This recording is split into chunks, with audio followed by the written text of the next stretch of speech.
Hello guys, welcome to Myriad Interviews. My name is Lynette Bennett. Joining me today is Lenko Vine Mwanakwaye. Welcome to Myriad Interviews, Lenko Vine. Alright, it's a pleasure being here and I'm sure it's a nice place here.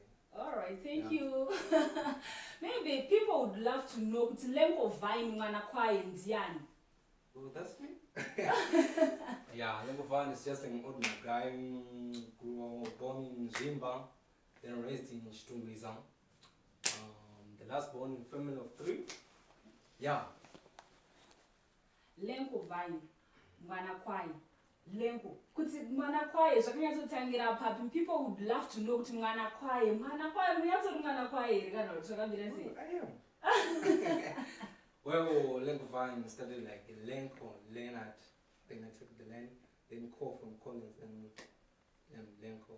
Then the Vine, I took it from the Bible, like when Jesus said, I am the true vine. Oh! Yeah. You see?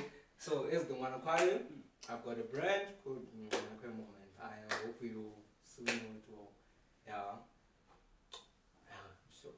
Maybe what if vine from the Bible? Muri Kristu wakanyatsokwanga chai. Moving on to your music, maybe you'd love to tell us type your music yamunoimba inozikana kuti ndo Lenko vasvika panzvimbo. Kune mazhonro akasiyana siyana anoridzwa nevanhu, gospel, sungura. Imimire yenyu nderipi chai? Well, people know Lenko Vine achimba Afro dance. Vaimunzi achirwa Zim dance ukatana. Later on jumped into Afro music.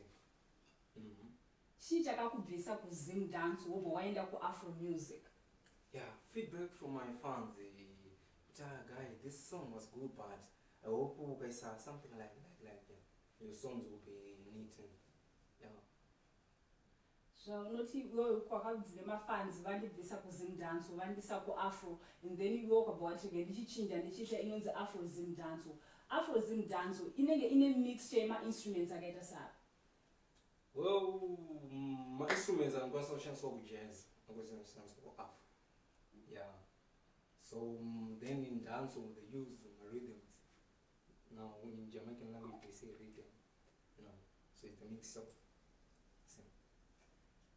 Takatarisa Lenko Vine. Music yenyu so far. Izvezvi tikabuda tikatonzwa kuti kune music yaLenko Vine Mwanakwaye, which yaunoti iyi ndo yakanyatsoiswa paspotlight yekuti vanhu vakundiziva kana kwandinogara zvinombonzosvika zvekuchitungwiza kuti vanhu vakundiziva kuchitungwiza vanokuziva nekunzi Lenko Vine iyi ndo song yakamisa paspotlight. Well, it's not just a song, but maybe a prize or like you know as a ring, special somebody and goof them. Yeah. Munoimba ndikona kuti wataura special someone ukataura mune yazvarini then goof dende. Iyi ndoona kunge idzi tweets dzinenge dzelove zvegoof dende zvakamira sei? Goof dende pana chinyirwa zvakaita sei? No. It's sorry, just a love song. I don't want it different. I was just expressing something. Ini ndoziva goof dende richitukwa munhu kakada kuprimary kakunzi goof dende yowaimba like nice like it was a mix of Joboy baby song. Okay. Yeah. Alright. Ndiani anonyora music yaLenko Vine? Or munoti uyu ndiani anonyora pamwe vanoti ine anoita zvekurota kana kuti ine ndozvinyorera ndega ndinogona kungomuka ndichingoti ndikaona munhu apa kundoinspire nezvakandisurrounda. How do you write your music? Creative process yakaita sei? Well, at times I'll be at home. Maybe I'm cleaning my home stuff. Then I'll be playing some beats.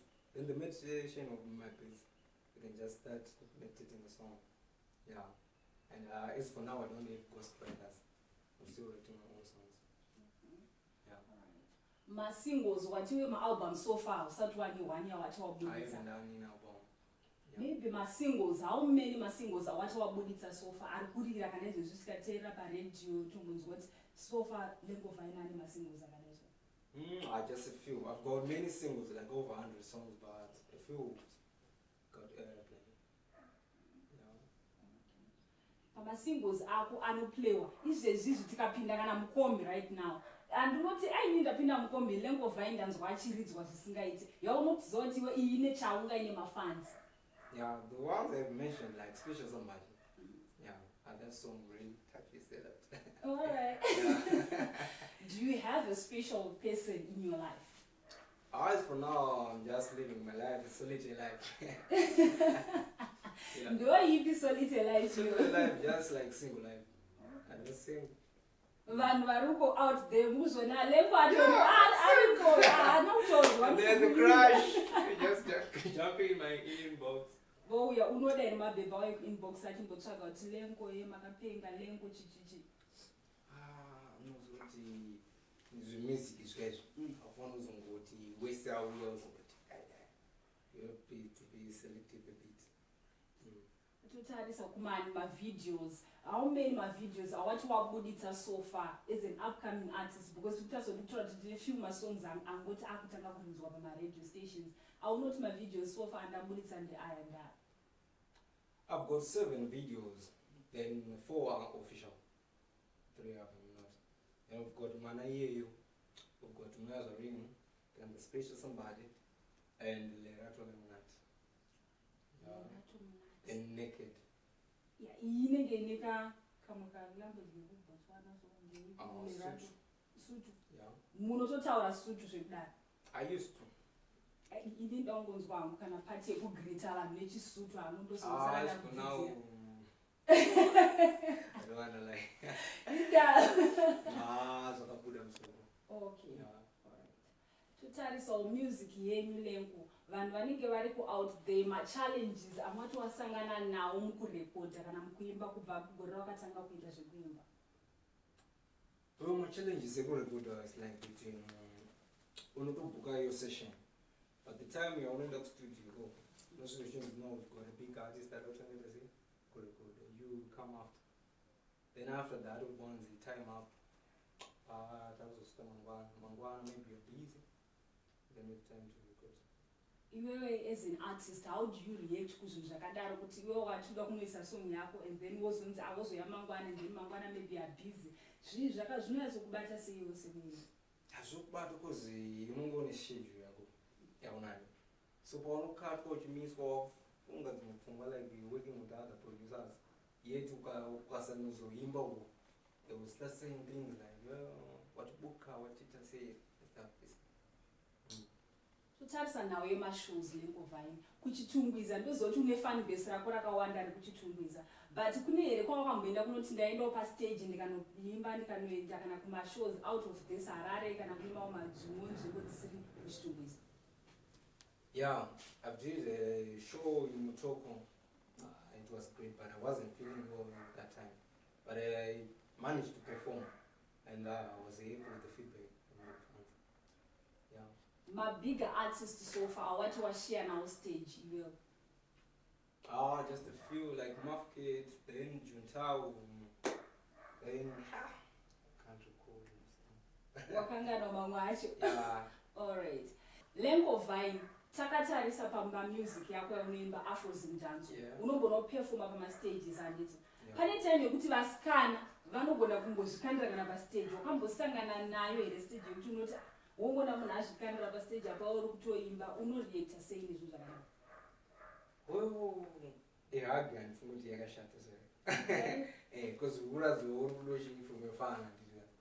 So we just pretend to favor munhu unodzika pa stage. I don't think it is zvakashata. Wakatombosangana nawo iri masituations azvitaura zvekusikana wanga zvamwe yakawanda group revasikana vanoti aisisu Lenko abo. It was just once in Greencroft, Plaza di Castillo. Totarisa kuti music yako yaunoimba so far as an upcoming artist, are you a registered artist? No, I haven't registered yet. Why?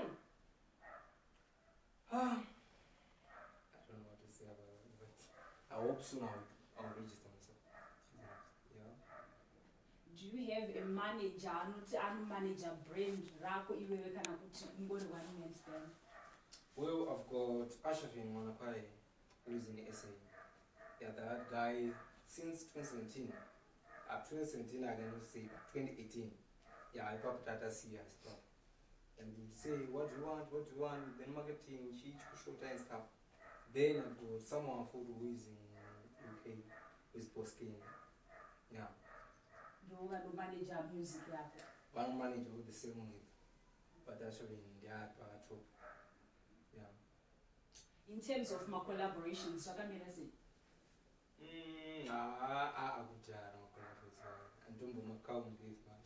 We need to know them. People would love to know. Out there would love to work with you, but I'll collaborate and Lenko. But you are acknowledge.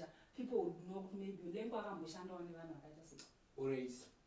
I've got I'm a brand ambassador, means Adonai Bumbu Tours. Well, Morizuari, like Adonai trick, like I can feature 4 tricks. And then Sabu Chikongo. Then I did a song with the boy Shona, means Mama Sita. Then with a lady Unconditional Love. Yeah. Menunga gona kungotudzo pending projects are we now so far kuti inini chiri kurekodha pane kuda kubuda manje vana vakatarisira mafans ako so far. Yeah, we've got a song in Zimbabwe one. Then we've got Hameno Zavo. Yeah, Chase and Alan Day. Pamaroko apa memishtaura ndezve ndokatarisa kuti uri munhu wechirume nemaroko zvinofambirana. I can just sing party chorus. Maybe more what yaiti chi. Ngoti ndivisa maroko acho. Kana vutaura vote akapedzwa nemarokwe dai iri mombe taiti regaiti ibope manje zvari munhu anokangana chazoro nehope kuti akabuda muhurombe. Yeah. Wow, it's a lovely song. Thank you. Lenko Vine. Ma-artist akawanda vane zvinhu zvezvokuti vanoti izvi tikazviitirwa kana tikazvigadzirisirwa as an upcoming artist. Ndezvipi zvaunotiwo zvikagadziriswa music wise unogona kuenda mberi?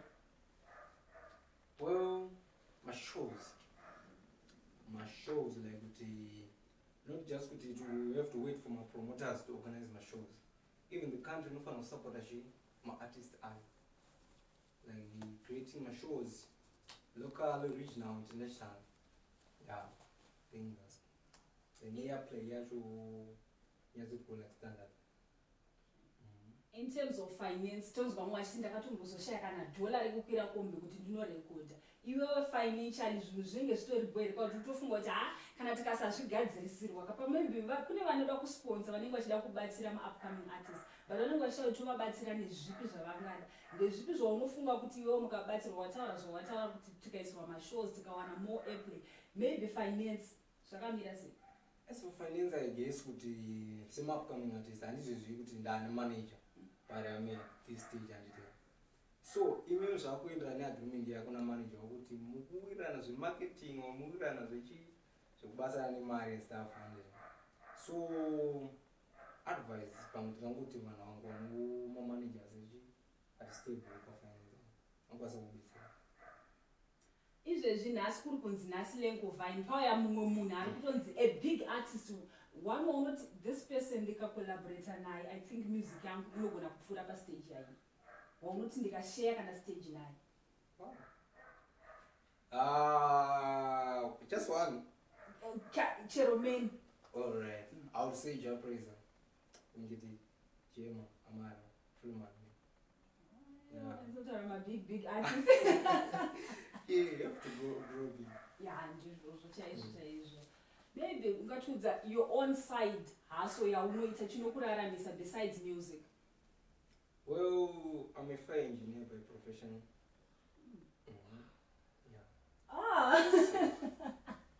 Saka ndakagara pane munhu mukuru.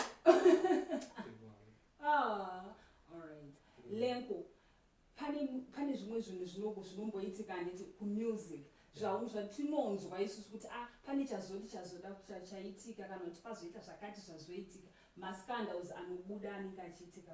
Vanhu vanokutambira sei nemusic yaunoimba? Tichita safamily yekumba kwenyu totarisa kana mafans ako vanhu vanozvigamuchira sei kana uchiimba zvinonzi Lenko Vine ari kuita zvokimba because vamwe ndezvechirombe?